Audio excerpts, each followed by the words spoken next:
Okay, turning the weather right now as we bring in Darren. I'm kind of sitting in this stormy area here. Got some rain feet, yeah. So rain's coming. Rain's here. Well, it is here. Rain's here in the state, and that we can see just from looking at the virtual set. The question is, are we going to see any here in the Bay tomorrow? And what does this do from a fire weather standpoint? Because this rain is tropical in nature. Look where it's coming from. Follow it all the way out into the Pacific. There was a tropical storm about 500-600 miles out there that disintegrated yesterday, Isel. So we don't have a tropical storm.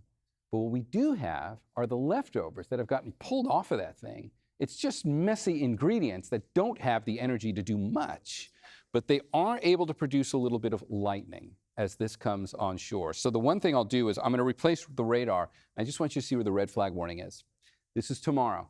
Goes from the morning to the afternoon. And if we come up here for a closer look, showed you this at the top of the newscast. This does include the Santa Cruz Mountains tomorrow. It's really focused on Big Sur, where we're looking at two fires down there already as it is.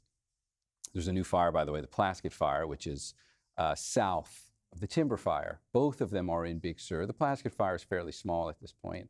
But we know how things in Big Sur can go, especially in light of the fact that we are likely about to get some gusty winds down there in the vicinity of these thunderstorms. So what I actually want to do is pull up the forecast monitor behind me, because that's going to allow us to really track what the likelihood is on here for the possibility of seeing some of that rain in detail.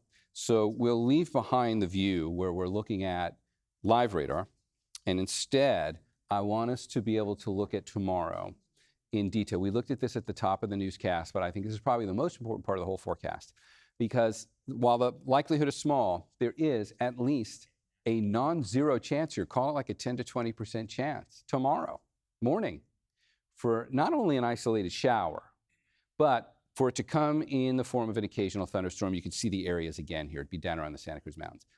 That's tomorrow morning. That's the primary time frame, really morning until like early afternoon. The focus will be Santa Cruz Mountain south.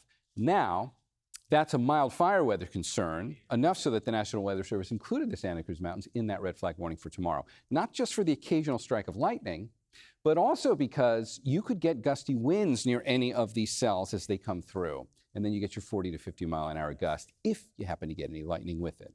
Low odds, but still something to watch closely and to at least be aware of.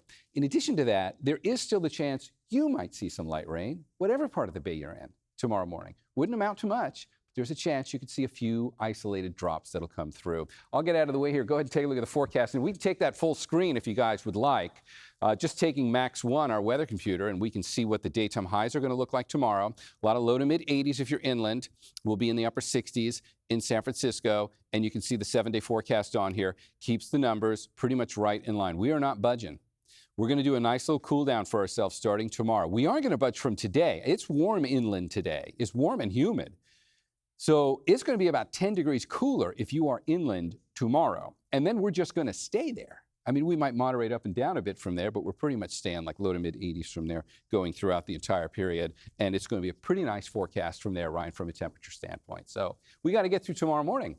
Santa Cruz Mountains have about a 10 to 20% chance for an isolated strike of lightning. The odds are low, but we know we take that seriously anytime that moves across the landscape. And for the weekend, it should be pretty mild.